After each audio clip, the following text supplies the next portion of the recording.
नमस्कार friends, legal lamp में आपका स्वागत है। यहाँ पे अच्छी से अच्छी इंटरप्रिटेशन लॉ की करके आपको दी जाती है।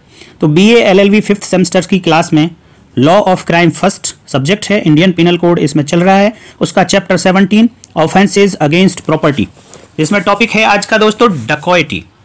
डकॉयटी से पहले हम रॉबरी, थेफ्ट, एक्सटॉर्शन सब पढ़ चुके हैं और डकॉयटी को समझने के लिए इन सभी को समझना आवश्यक है। तो सबसे पहले मैं आपको डकॉयटी की 391 आईपीसी जो बेयर एक्ट में लैंग्वेज लिखी है वो मैं आपको पढ़ के सुनाता हूं। बेयर एक्ट की लैंग्वेज से ही इंटरप्रिटेशंस होती हैं फ्रेंड्स, और आप बेयर एक्ट की लैंग्वेज को जरूर पढ़ें। कहीं भी कोई लेक्चर सुने, उसको सुनने के बाद बेयर एक्ट से कंपेयर जरूर करें, क्योंकि कोई भी कुछ भी कह के चला जाएगा वो लॉ नहीं होता। लॉ वो है जो बेयर एक्ट में लिखा हुआ है। इसीलिए आप लेक्चर को सुनने के बाद बेयर एक्ट से कंपेयर करें और चेक करें कि ये ठीक बताया है या गलत बताया, उस तरीके से फिर कमेंट भी करें वीडियो पे।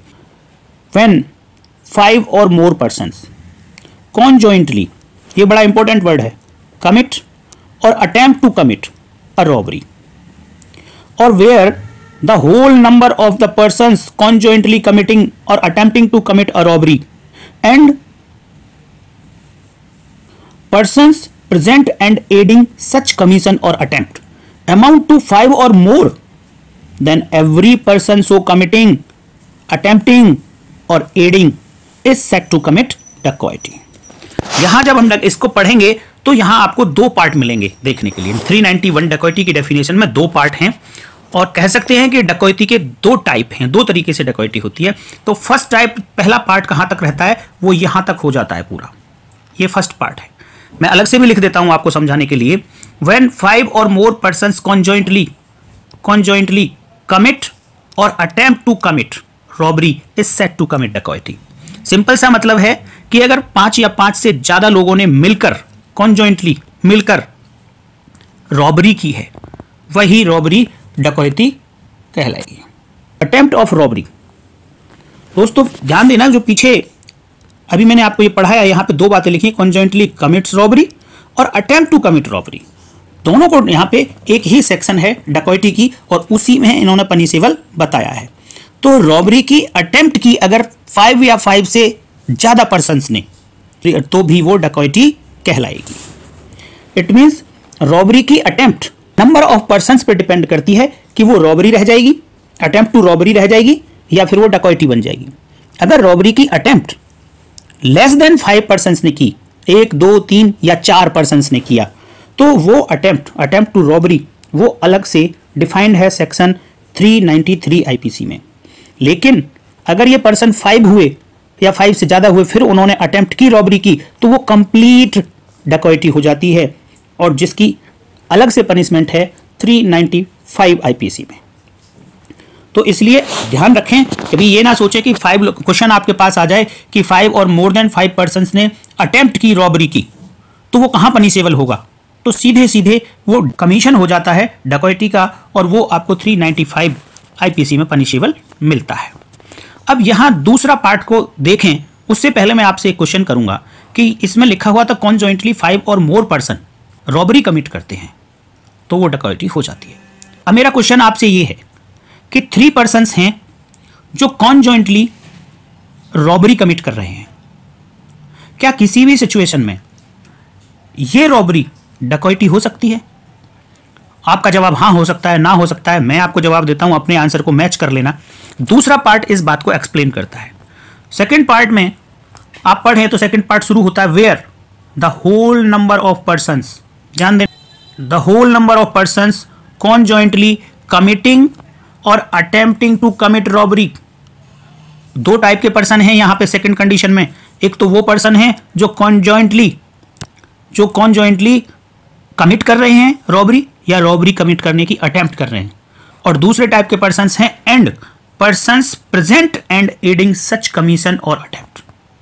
दूसरे टाइप के पर्सन बताया कि कुछ पर्सन जो सीन ऑफ क्राइम पे प्रेजेंट हैं एंड, केवल प्रेजेंट से काम नहीं चलेगा, प्रेजेंट हों एंड एडिंग सच कमीशन और अटेम्प्ट। 3 लोग कॉन्जॉइंटली रॉबरी कमिट कर रहे थे और मौके पे प्रेजेंट 2 या 2 से अधिक ऐसे पर्सन थे जो उनको एड कर रहे थे ऐसी कमीशन में या रॉबरी की अटेम्प्ट में। जब वो नंबर टोटल कितना हो जाए, 5 या 5 से ज्यादा हो जाए, तब कहा गया कि एवरी पर्सन सो कमिटिंग, जो 3 लोग पहले कॉन्जॉइंटली कमिट कर रहे थे वो, एवरी पर्सन सो अटेम्प्टिंग और एवरी पर्सन सो एडिंग, जो बाद में अलग 3 कॉन्जॉइंटली नहीं थे लेकिन 3 वो ऐड कर रहे थे मौके पे प्रेजेंट होने के बाद, तो कहा जाएगा कि every such person is said to commit डकैती। तो ये दूसरा पार्ट है कि जब कोई भी रॉबरी या रॉबरी की अटेम्प्ट 4 या 4 पर्सन से ज़्यादा लोगों ने मिलकर कॉन्जॉइंटली की तो वो डकैती हो गई। इट मीन्स हर डकैती में रॉबरी होती है, इसलिए रॉबरी को समझना बहुत ज़रूरी हो जाता है। अगर रॉबरी की नॉलेज आपको नहीं है तो डकैती कभी भी समझ नहीं आएगी। जब आप रॉबरी पढ़ते हैं तो वहाँ पे लिखा गया है in all robbery there is either theft और एक्सटॉर्शन। इसका मतलब रॉबरी को पढ़ने के लिए थेफ्ट और एक्सटॉर्शन की नॉलेज होना जरूरी है। इस तरीके से अगर हम फाइनली डकैती को समझने के लिए आपको थेफ्ट, एक्सटॉर्शन एंड रॉबरी तीनों की नॉलेज होनी चाहिए। तो रॉबरी के इंग्रेडिएंट मैं आपको यहाँ पे लिख के बताता हूँ, आप इनको एग्जाम में लिख के आएंगे, यहाँ से यहाँ तक पढ़ लेंगे, स्क्रीनशॉट ले लेंगे। हालांकि मैं इसकी पीडीएफ मैं अपने टेलीग्राम चैनल पे प्रोवाइड करा दूंगा आपको, जो टेलीग्राम चैनल का लिंक इस वीडियो के डिस्क्रिप्शन में आपको। तो इंग्रेडिएंट्स मैं दिखाता हूँ, रॉबरी के इंग्रेडिएंट्स क्या होंगे जल्दी से बता देता हूँ। The property in question must be movable property, क्योंकि थेफ्ट केवल मूवेबल प्रॉपर्टी पर हो सकती है। और this property must be in possession of any person, किसी ना किसी पर्सन के पोजेशन में होनी चाहिए। अगर प्रॉपर्टी पोजेशन में नहीं थी फिर किसी ने उठा लिया तो थेफ्ट की कैटेगरी में नहीं आएगी। एक्यूज पर्सन ने ऐसी प्रॉपर्टी को मूव किया हो, मूव नहीं किया होगा तो थेफ्ट नहीं होगी, और मात्र मूव कर देना ही अपने आप में कंप्लीट थेफ्ट हो जाती है। तो इस मूव से ही पता चलता है कि या तो थेफ्ट होगी या थेफ्ट नहीं होगी। थेफ्ट की अटेम्प्ट कभी नहीं होती है। थेफ्ट की हाँ इम्पॉसिबल अटेम्प्ट हो सकती है केवल, जिसकी पनिशमेंट 511 आईपीसी में दी गई है। चौथा point, the accused he did so without consent of the possessor. जो मूव करी है उसने प्रॉपर्टी वो बिना पजेसर की कंसेंट के की हो, जिसके पजेशन में प्रॉपर्टी है उसकी बिना कंसेंट के प्रॉपर्टी मूव कर दी। ध्यान देना दोस्तों, यहां पजेसर वर्ड यूज हुआ है, ओनर वर्ड यूज नहीं हुआ। इट मींस थेफ्ट के लिए पजेशन होना जरूरी है किसी दूसरे पर्सन का, ओनरशिप होना उसके पास आवश्यक नहीं है। नेक्स्ट इंग्रेडिएंट कि ये जो उसने पजेशन से हटाई प्रॉपर्टी वो इन ऑर्डर टू टेक होनी चाहिए, कि उस प्रॉपर्टी को ले जाना चाहता है तभी किसी के पजेशन से हटा रहा है। और डिसऑनेस्टली हटाए, डिसऑनेस्टली का मतलब होता है कि किसी पर्सन को रॉन्गफुल लॉस कर दे और अपने आप को रॉन्गफुल गेन कर दे। तो या तो उसने रॉन्गफुल गेन किया खुद को या रॉन्गफुल लॉस किया पजेसर को।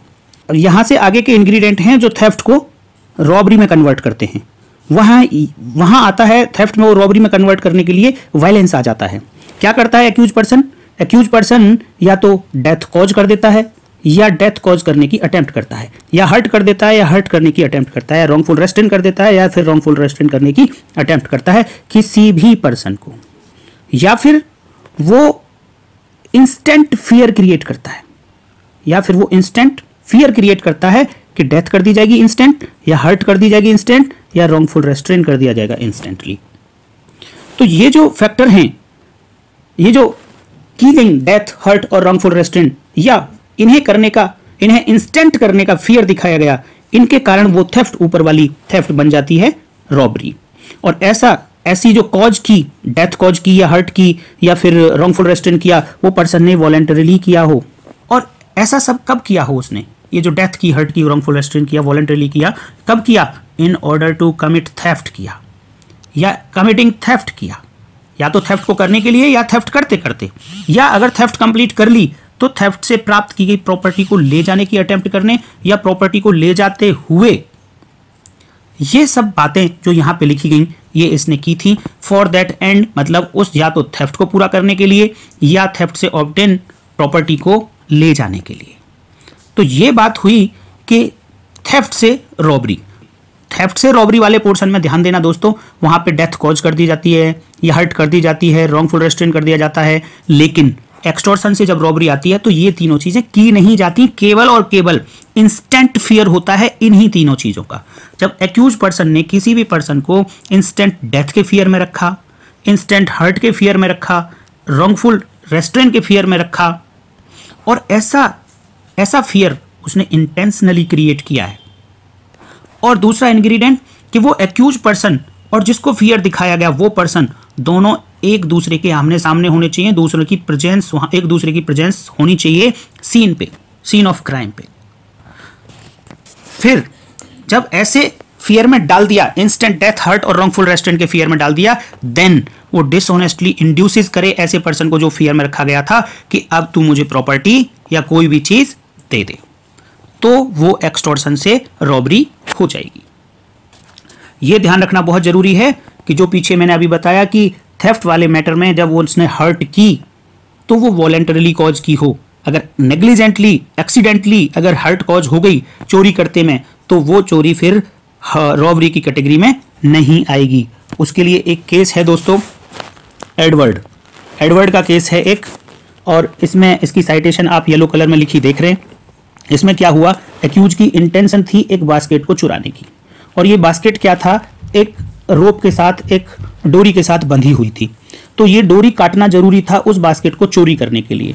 तो उस डोरी को काटने के लिए एक्यूज पर्सन ने जब डोरी को काटा तो एक्सीडेंटली उस बास्केट की ओनर के हाथ में चोट लग गई, क्योंकि ओनर ने वो डोरी पकड़ी हुई थी। तो जो चाकू से काटा उसने स्ट्रिंग को तो ओनर के हाथ में चोट लग गई, और ड्यूरिंग थेफ्ट लगी है ये चोट। लेकिन ध्यान देना कि उसने ये जो चोट लगी है ये नेग्लिजेंटली लगी है, ये थेफ्ट को कंप्लीट करने के लिए चोट उसने वॉलेंटरली नहीं पहुंचाई उसे। इसीलिए यहां डिसाइड किया गया कि ये मामला रॉबरी का नहीं है, ये केवल थेफ्ट का मामला है। तो वॉलेंटरली को समझने के लिए इस केस को आप लिखकर आ सकते हैं, अपने एग्जाम में लिख के आएंगे, अंडरलाइन करके आए तो आपको मार्क्स अच्छे मिल जाएंगे। तो ये था दोस्तों रॉबरी और डकैती के बारे में। डकैती रॉबरी को उम्मीद करता हूं कि ये आपको समझ आ गई होगी। अगर वीडियो आपको अच्छी लगी है, लास्ट तक आपने देखी ही है दोस्तों, तो इसको शेयर कर लीजिए, लाइक कर दीजिए और चैनल को सब्सक्राइब कर लीजिए, नोटिफिकेशन ऑन कर लीजिए। मैं इसी तरीके की वीडियो बनाता रहूँगा। टेलीग्राम के चैनल पर आपको इसकी PDF मिल जाएगी, और छोटे छोटे 1-1 मिनट के वीडियो में, और इसमें से कोशिश करूंगा कि इंग्रेडिएंट को 1-1 मिनट में ही मैं आपको बता दूं। और उसके लिए मैंने अलग से एक चैनल बनाया हुआ है शॉर्ट्स के लिए, जिसमें केवल 1 मिनट से छोटी वीडियो में डालता हूं। उसका नाम है लीगल लैंप शॉर्ट्स, उसको भी आप सब्सक्राइब कर सकते हैं। वहां पे 1 ही मिनट में मैं सब कुछ बताने की कोशिश करता हूं इंग्रेडिएंट्स के बारे में। तो दोस्तों नेक्स्ट वीडियो में फिर मिलेंगे, तब तक के लिए दोस्तों नमस्कार, जय हिंद।